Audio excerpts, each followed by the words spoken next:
What's going on, Illumineers, and welcome back to the madness. Today's video, we're taking a look at the CCS 10K, the decks that did really well going into day two, and we're going to kind of extrapolate some of the details that we can get from those decks based off of some of the information that we do have. So starting off, one thing I do want to point out though, we all saw that the deck that won was DeCandio piloting his lantern deck with the four Navines. One thing that kind of got hidden by the CCS 10K, if you go to this Friday Dragon Con Lorcana $250 cash event, we have a Naveen song here by Ashley.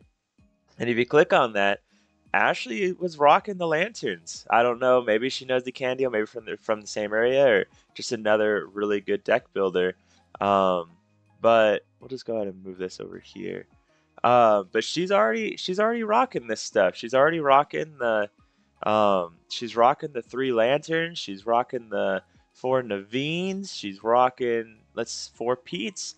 This might be the same deck, to be honest. Four Smees, three Piglets. Yeah, I think this is the same deck, and she already piloted it to a first place. And it's funny because people noticed this deck and thought very poorly of it. And then DeCandio goes to the 10K event. This was on the 30th, so just a couple days later, and wins, and now it's all the talk. So, she goes the same. This was the same day the 10K started. So good job, Ashley. Showing off DeCandio's deck before DeCandio's deck became known to the world. But let's go ahead and jump into this. Now, one thing I do want to bring up really quick is I want to bring up. Let's move Discord over here. This was the meta breakdown for the 10K. Looking at this, Amber Steel is taking the house, right, with 47 people. Now, one thing that I'm interested in, we'll look at this together, is Red Purple has historically been like all set forward was the deck that the most people took into events, but it had maybe not the lowest, but it had a really low conversion rate. Whereas if you looked at Green Steel, there wasn't as many Red Purple, but it had a higher conversion rate going to day two. So I am interested to see where we have so many Amber Steel. I think only 5 went into the top 16. So we'll see, but that's pretty good odds. We still got 25 Ruby Amethyst. That deck's always going to be around. That's a massive amount of Sapphire Ruby. So, and then some Blue Steel. The deck list I want to see more than any is this Mono Emerald. If anyone has it, I'd love for you to put it down in the comments for me. I just want to know what they put in there. I'd love to talk to you. But yeah, so a good mix of everything, for the most part, we got some probably Ruby Fossa or maybe some Just in Time. Where's our Blurple at? Blue, purple, blue, purple. Sapphire Amethyst, 5. So 5 Blurple. So yeah, but Amber Steel song coming in hot. So let's go ahead and look at what we got though. So the first thing I wanted to point out, looking at conversion rates in the top 16, we got 1, 2, 3, 4, 5 Steel song, and then we're 1, 2, 3, 4. So a higher conversion rate there, and 1, 2, 3, 4. So the highest conversion rate then would probably be our Red Purples. Again, Red Purple just does what Red Purple does extremely well. You can never count it out.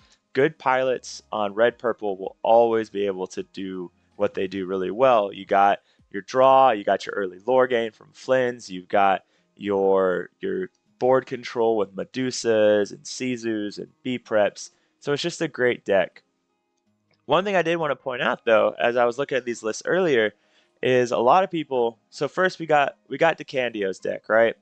The same thing I kind of just looked at. We got the 3 lanterns, and I think this goes back to, I wasn't playing in first chapter, but I believe Steel Song used to be really high on first lanterns. And we had people like Wonderland, however you say his name. He was running something like 25, 26 Uninkables back in the day, high on the lanterns and everything like that. And I remember when the new set just started, he came into the 20 lore we'll shout them out real quick. He came into the 20 lore Discord page and came down to the Steel Song page and said, "Hey, I'm going to make Lanterns Uninkables strong again." So he called it right from the start that Lanterns would be here again, and he was right. Lanterns came in and won the first big tournament with Steel Song. But looking at this, we've got the normal go wide package. You know, we've got Smees, we got the Smees, Piglets, the Peets, the Navines, the Robin Hood shift line, and then we got the Lanterns to cheat out those Cinderellas. Now, one of the magnificent things about this is DeCandio posted that if you're not running 4 Navines, you're wrong. And a lot of people disagree, and I'll be honest, I've been on the train from the start that Naveen wasn't a great card. And the more I think about what he said, the more it makes sense because one of the hardest matchups for Steel Song is the mirror. So what you can do in the mirror on the draw is you go Pete on 3 and then Prince Naveen on 4. So on 3 you go Pete. Now they can't kill your Pete. So now you have a card that sings 3. And then on 4, you go Naveen. So Naveen, you pop their Ariel, you pop their Ursula, whatever it may be. And then Pete can also pop something with like the Storm Rage on. And then now you have complete board control again. Just like that. It took you 3 cards because you need something with Prince Naveen. So most likely a Zeus, right? Would be the ideal thing here. So it's just a super strong combo right there to get the game back into your hands. So yeah, so Prince Naveen just offers a lot of utility, and I think those of us that are on the bandwagon of Prince Naveen is like a 2 of max or none. I think that bandwagon might slowly be dying. But DeCandio really showcased what the possibilities are because of how powerful Pete can be. But looking at this deck, 18 Uninkables, not a whole lot. That's how many most of us ran. Most of us ran in set 4, so a lot of us are really used to running that high Uninkable count.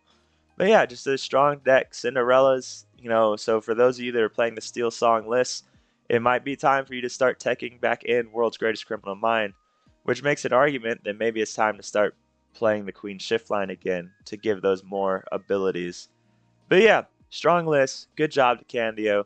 He said he's going to have a video out next week for those of you that want to see why or how he plays this deck. So, the other thing I wanted to look at was these other Steel Song lists.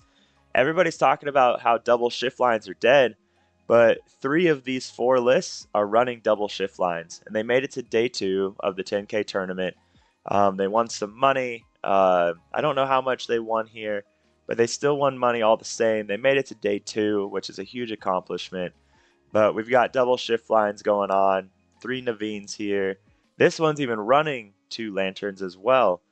And even the Be Our Guest, which is interesting. You're just looking for characters, and this can be super powerful. I actually really like this because now it gives you a better opportunity to pull the shift lines that you need so you can start going and doing the things you need to do. But yeah, so this one I think is the one that's not. Yep, this is the only one that's not the double shift line of these 4. So just your normal, just kind of a normal list. 3 Naveens as well, 4 Peets. The Daisy Duck, so he's going for that super hyper aggro where he goes Daisy, probably Cinderella on 1, and then double Daisy on 2, or a Piglet on 2 into a Pete or an Ariel, a Smee, or turn 3 could be a Smee and a Daisy. So this kind of deck, you're focusing on going super wide. You start with the Cindy on 1, so you can have that board control. If you're playing against red-blue, then you go Cindy on 1, Bare Necessities on 2. Just a lot of opportunities here because the Cindy on 1 lets you protect the Daisy, the Piglet, the Smee, like all these other things. So just a strong list, a strong aggro Steel Song list. Looking at some of this other stuff, we got to look at Jonathan Lamb. This man is just an amazing blue steel player. Some of you may recognize the name from Toronto, where we first kind of saw him. He has the awesome hairdo. So a really good guy. He's in college right now, juggling college and textbooks and going to big tournaments. But yeah, he is a good blue steel player that made it to eighth, I think it said. He's running the Captain Hook and Argus to kind of combat a lot of the wide aggro steel song list, bringing back the Mickey Mouse, which I think is a fantastic idea. I think Mickey Mouse is such a great card for blue steel, and one that they shouldn't have gotten away from. So I'm happy to see them going back to it. He's rocking the Crunk. If you don't know, a resist one, and then whenever this banishes another character in a challenge, you may deal 2 damage to chosen character. So it's another Tinkerbell, except it's a little bit more buffy Tinkerbell because it has that resist one. So just a good card. Well, let's see. We're rocking 2 of the Fortispheres, and the reason for that is instead of 4, they need to be able to play those boards early. So they dropped it down to 2 so they can have the ability to play these boards. So 2 bells, just trying to ramp, right? That's all it is. They're just trying to get something down that can ramp. It's inkable because ultimately they're trying to get to the Flaversham, they're trying to get to the Cogsworth, the Chin Pose, all of this. Now, one thing, if you guys didn't notice, there's no shiny crab here, all right? No shiny crab. The main idea here is you're winning through tempo. You're not getting any of those huge swing turns, but you're getting down the Cogsworth, maybe 2. You get down the Chinpo with Bodyguard. You get down the Aerial that has Ward, and now if you have your Bodyguard Chinpo, then Aerial is not. You're gonna have a really, really, really hard time taking out Aerial with Chinpo and Cogsworth down. So you have that. You still have your 2 bells. Um, it's just, and ultimately, you don't even have to tap or exert aerial because if you go aerial into Lucky Dime, that's still 5.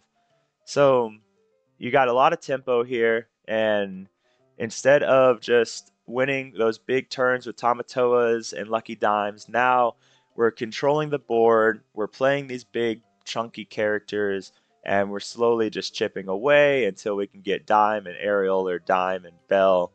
And even just Dime on Tinkerbell. That's 4 lore in a turn. That's some good stuff. So I like it. Good job, Jonathan. Good job, man. Some of the other things to look at.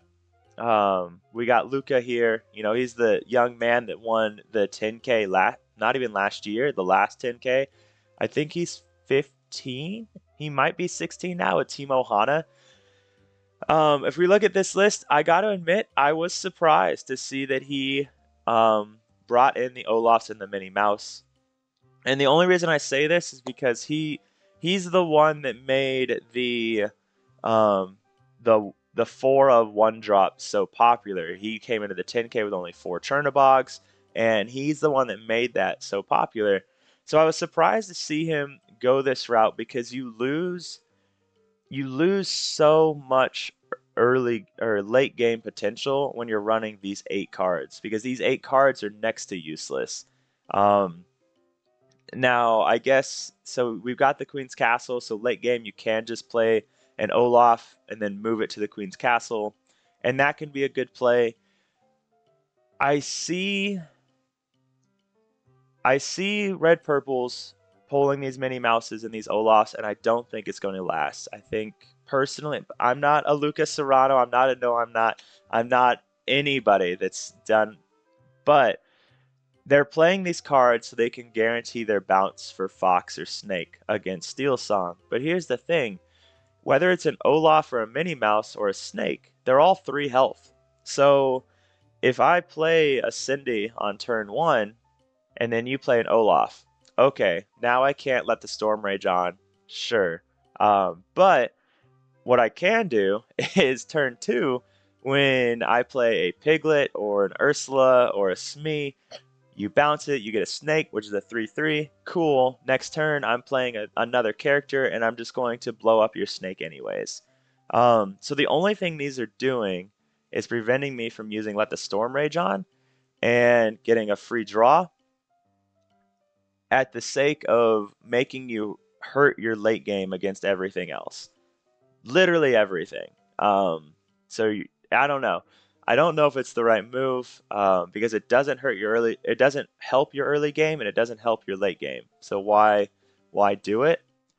But again, I'm not a pro. I have never been to a DLC yet, and Luca is a successful. No, I'm not as successful. A lot of red purple players are doing it for a reason. Maybe I just don't see it. But Luca, you came. I think you came in fifth, right? So good job, man. I was gunning for you. I was hoping to see you in first again. Um, just you're a phenomenal player. Team Ohana is just awesome. So we had the one big Sizu with the four B preps. So just happy to see it. Happy to see you still kicking butt, man. So all right. Looking at the other list, we had the one green purple, Corey Anderson. Going in, I think, what was it, sixth place? So Green Purple just doing what Green Purple does. Personally, I've never been a fan of this list. It's too much. Maybe it's just my OCD. I just can't handle all the weird stuff, right? The twos, the ones. Um, but Emerald Chromicon, which is just a fun card because it forces your opponent to do what may be weird things. One thing that I think a lot of people forget about is you can return your own characters with Chromicon. I think a lot of people don't realize that sometimes. So, for example, if you have Merlin Rabbit down and I kill your Merlin Rabbit, you can use Chromicon to return, maybe you have an Ursula Deceiver to your hand. So now you return Ursula Deceiver, and now you can play Ursula Deceiver again. And if you're going against Steel Song, that could be massive. So Chromicon offers a lot of utility, almost like what the Muses offer in Green Yellow, where with Muses you can bounce your own characters or your opponent's characters. And there's a lot that can happen with that. But but yeah, just it's a good list. It's not how I would play it personally, but he got sixth. He's doing. Cogsworth is an interesting card, but it offers a lot of. There's just a lot of utility in this list. That's what you're looking at, right? Cogsworth offers the ability to rush into things. You got your Rafikis. You got your library to get more draw. The Chromicon, which lets you bounce your characters or their characters. Cricky, which is that light at the end of the tunnel when all seems lost, and then you play a Cricky, and all of a sudden the world is in your hand. And if anyone watched the finals of the Sweden tournament, I believe that is exactly what happened. As I believe it was a green purple versus a green yellow aggro list, and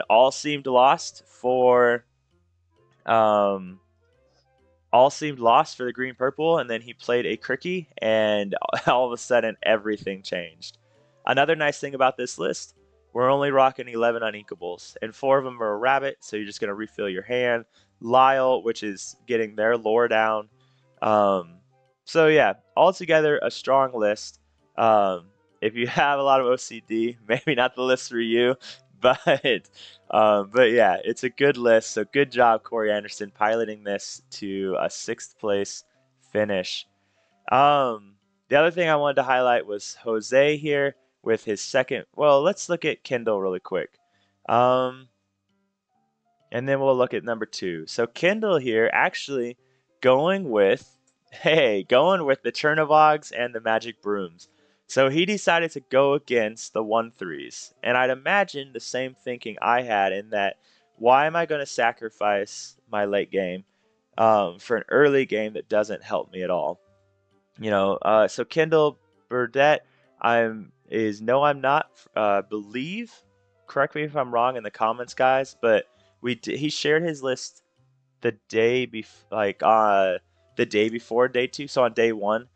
But I believe he had the same idea. If I play a Magic Broom on one against, um, if I play a Magic Broom on one against Steel Song, it forces you to have an answer against the Broom. So if you had to let the Storm Rage on, that sucks, but it is what it is. If you don't, though, I get a free quest and a free draw. Whereas with the Mini Mouse, if you do it, now you get nothing. If they don't have to let the Storm Rage on, cool, whatever. You quest for one. whatever. But now you quest for one and you draw. The other thing is if you're on the play, you always get a draw now. Or a free bounce with Snake, so you can Ink Broom next turn. So again, we got the one Sizu, the four B preps. We're running 2 libraries and 4 castles here. Um, so yeah, no Tremaines. Oh, no B Kings either. Interesting. So it looks like he sacked the B Kings to throw in the two libraries. So all right. But yeah, good list. We're still seeing the draw engine, the early draw engine. So good job, Kendall. Proud to see you going third. But look at that. Third, fourth, and fifth, all red purple. For those of you that keep thinking red purple will die, it's not going to, guys. The ability for them to be consistent will always be there, and they're always going to be doing amazing things. So, and then finally we got Jose with the blue red. First 22 on Inkables. All right. One thing to keep in mind though, as I'm sure you all know, is 22 on Inkables doesn't mean much when you run something like Fishbone Quill. As long as you can get that down, you can get rid of those uninkables. Same with Tippo. You can get rid of those uninkables. The one thing everyone's talking about is he had this 3 scars, which he just wanted to test. The 10 When you look at tournaments, you can look at the 10K where you can win, I think it was $3,000 to first place, versus the DLCs, which if you get first place is what, $40,000 ish, somewhere $30,000. So if you look at test the 10K against really competitive players and win 3K or not win 3K, but it gives you data going into Vegas where you could win 30 grand. Testing things against these competitive players will always be the way to go, right?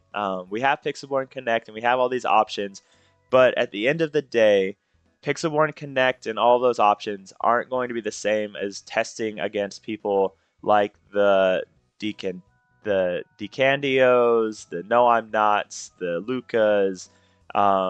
We got Jonathan here, and I'm sure all these other players that are, I mean, they made day 2, so they're all phenomenal, phenomenal players. And so I think he's a genius. He used the 10K as a testing grounds for a bigger event with a bigger prize pool. He already came out, talked about that, said that Scar is probably not the way to go. But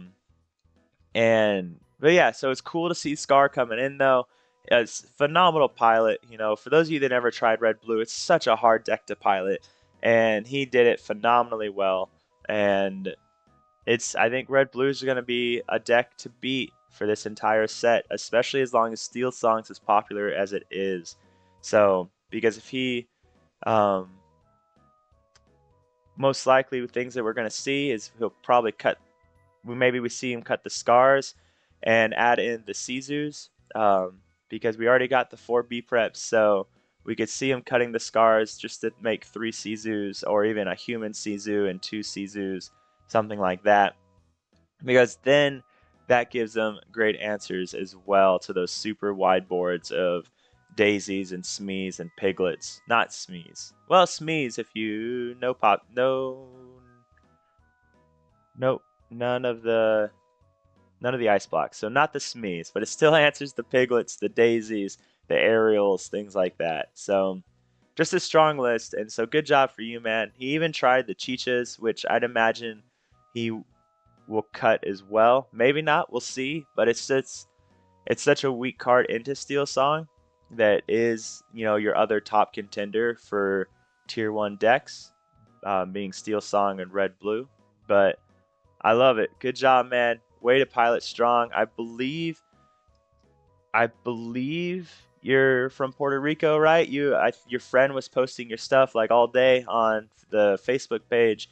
So way to come in and represent, man. So yeah, ladies and gentlemen, that is the CCS 10K. We highlighted the other tournament, seeing the lanterns. So now we have an idea of what we'll see at Vegas. We don't have Pixelborn sharing the stats of the meta decks and everything. So this 10K kind of dictates at least what the meta is. It dictates what we're probably going to see when we get to Vegas. And so now everybody's kind of like, all right, what do we do? Do we tech in? In the Blue Steel page, they're talking about teching in Beast Hard Headed for the lanterns. It goes well against Red Blue. There's that talks. There's there's Steel Song players talking about teching in Binjas. So now we have to play this game of psychology of, do we try and tech against the decks at the 10K, or are they just going to, do we not, and try and beat the people that are teching against the decks at the 10K? Like, maybe everyone techs in Binjas, so I'm not going to run items, but maybe they just also think that way, and so they don't tech in Binjas. It's now the psychology begins, and that's what happens when we don't have stats from things like when Pixelborn was alive. We have this to go off of, and then we make a choice. It's going to be wild, guys. All the DLCs from now on are just going to be so wild and so exciting. And I can't wait to watch the Vegas. I might be there. I don't know yet. But I do have a ticket. But there's just some things going on at work that I might not be able to miss. But ladies and gentlemen, that is a little bit of a longer video. I apologize. But I thought this was really important to look at for the meta and everything. So with that, ladies and gentlemen, do your push-ups, drink your water. All we're trying to do is stay happy and healthy. The words go together. I promise you that whatever healthy is for you, as long as you're doing it, happiness will follow. It's science, it's true, it's fact, I promise. So we're just trying to stay happy and healthy. So let me know what you guys think in the comments below. Like the video, subscribe, join me in Discord. I'd love to talk more with you guys about all of this. Until next time, Illumineers, have a great, magical day.